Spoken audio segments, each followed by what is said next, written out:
Não há absolutamente qualquer justificativa para distinguir um instinto homossexual especial. O que constitui um homossexual é uma peculiaridade, não na sua vida instintual, mas na sua escolha de um objeto. Deixe-me lembrar o que eu disse nos meus 3 ensaios quanto ao fato de que, erradamente, imaginamos a conexão entre instinto e objeto na vida sexual como sendo mais íntima do que realmente é. Um homossexual pode ter instintos normais, mas é incapaz de separá-los de uma classe de objetos definida por um determinante particular. É na sua infância, já que nesse período esse determinante é considerado como um fato de aplicação universal, ele é capaz de se comportar como o pequeno Hans, que mostrou sua afeição por menininhos e menininhas indiscriminadamente. E uma vez descreveu seu amigo Fritzl como a menininha de quem ele gostava mais. Hans era um homossexual, abre parênteses, como todas as crianças podem muito bem ser, fecha parênteses, devido ao fato que precisa ser sempre mantido em mente de que ele só estava informado quanto a um tipo de órgão genital, travessão, um órgão genital como o seu. No seu desenvolvimento subsequente, contudo, não foi para a homossexualidade que o nosso jovem libertino prosseguiu, mas para uma masculinidade enérgica com traços de poligamia. Também soube como variar seu comportamento com seus objetos femininos variados, travessão, audaciosamente agressivo num caso, lânguido e acanhado em outro. Sua afeição passou de sua mãe para outros objetos de amor, mas numa época em que havia uma escassez destes, suas afeições voltou a ela, só para desabar numa neurose. Só depois que isso aconteceu é que se tornou evidente a que grau de intensidade seu amor por sua mãe se tinha desenvolvido e por que vicissitudes tinha passado. O objetivo sexual que ele perseguia com suas companheiras meninas, o de dormir com elas, tinha se originado com relação à mãe. Foi expresso em palavras que poderiam ser conservadas na maturidade, embora trouxessem então uma conotação mais rica. O menino tinha descoberto o caminho para o amor objetal da maneira usual, pelo cuidado que tinha recebido quando era bebê, e um novo prazer tinha agora se tornado o mais importante para ele, travessão, o de dormir ao lado de sua mãe.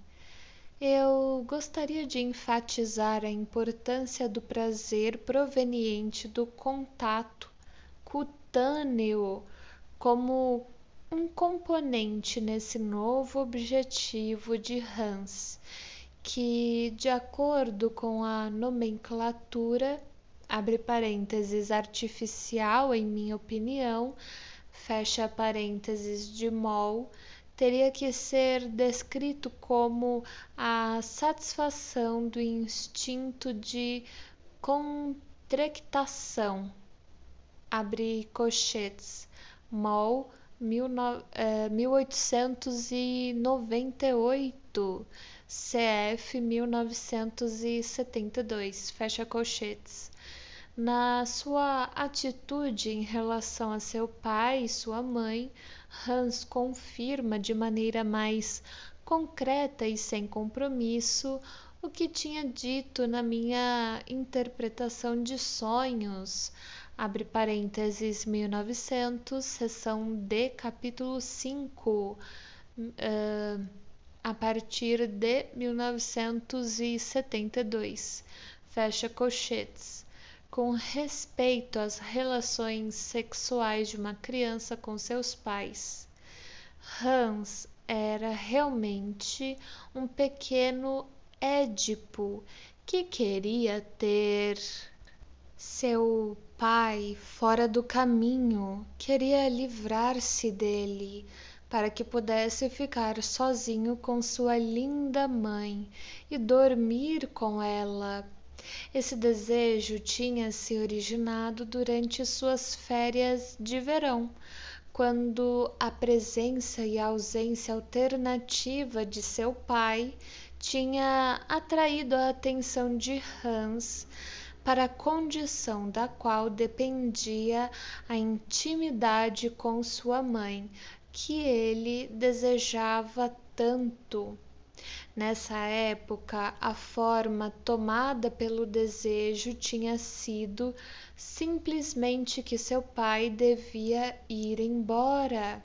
Num estágio posterior, tornou-se possível para seu medo de ser mordido por um cavalo branco ligar-se diretamente a essa forma de desejo, devido a uma impressão casual que ele recebeu no momento da partida de outra pessoa. Mas, subsequentemente, abre parênteses, provavelmente só depois que eles se tinham mudado para Viena, onde não devia mais contar com as ausências de seu pai, fecha parênteses, o desejo tomou a forma de que seu pai devia ficar permanentemente longe, travessão, que ele devia estar morto. O medo que se originou desse desejo de morte contra seu pai e que, portanto, podemos dizer que teve um motivo normal, formou o obstáculo principal à análise, até que foi removido durante a conversa no meu consultório. Mas Hans não era de modo algum um mau caráter. Não era nem dessas crianças que, na sua idade, ainda dão livre curso para a propensão à crueldade e à violência, o que é um constituinte da natureza humana. Ao contrário, ele tinha uma disposição incomumente humana e afetuosa. Seu pai relatou que a transformação das tendências agressivas em sentimentos de piedade ocorreram muito cedo nele. Muito antes da fobia, ele tinha ficado inquieto quando viu os cavalos num carrossel serem batidos e nunca ficava insensível se alguém chorasse na sua presença. Num estádio de análise, uma parte de sadismo suprimido apareceu num contexto particular, mas era sadismo suprimido e teremos que descobrir agora, pelo contexto, o que representava e o que queria substituir. E Hans amava profundamente seu pai, contra quem ele nutria esses desejos de morte, enquanto seu intelecto objetava a tal contradição, ele não podia deixar de demonstrar o fato da existência desta, batendo no seu pai e logo depois beijando o lugar em que ele tinha batido. Nós mesmos também precisamos ter cuidado para não fazer de tal contradição uma dificuldade.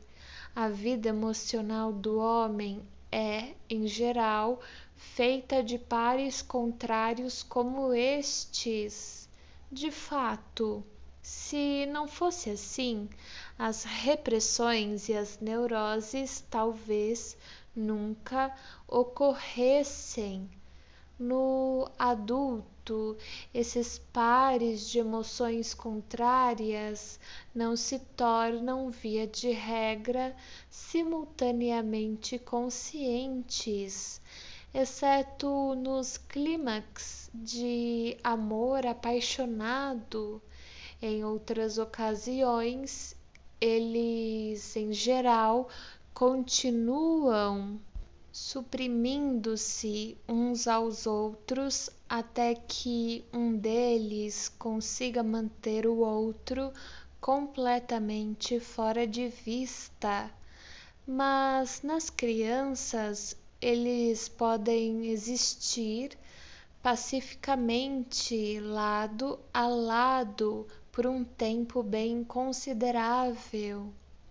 A influência mais importante sobre o curso do desenvolvimento psicossexual de Hans foi o nascimento de uma irmãzinha quando ele estava com 3 anos e meio. Esse evento acentuou as suas relações com seus pais e lhe deu alguns problemas insolúveis em que pensar. Mais tarde, enquanto observava a maneira pela qual o bebê era cuidado, os traços de memória das suas próprias experiências mais remotas de prazer foram reavivados nele. Essa influência é também uma influência típica em um número inesperadamente grande de históricos de vida, tanto normais quanto patológicos.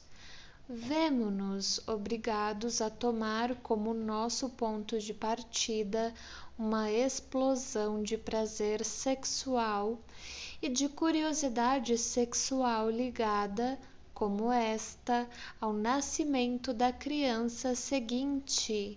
O comportamento de Hans em relação à nova chegada foi exatamente o que eu tinha descrito em A Interpretação de Sonhos, 1900, seção D, capítulo 5.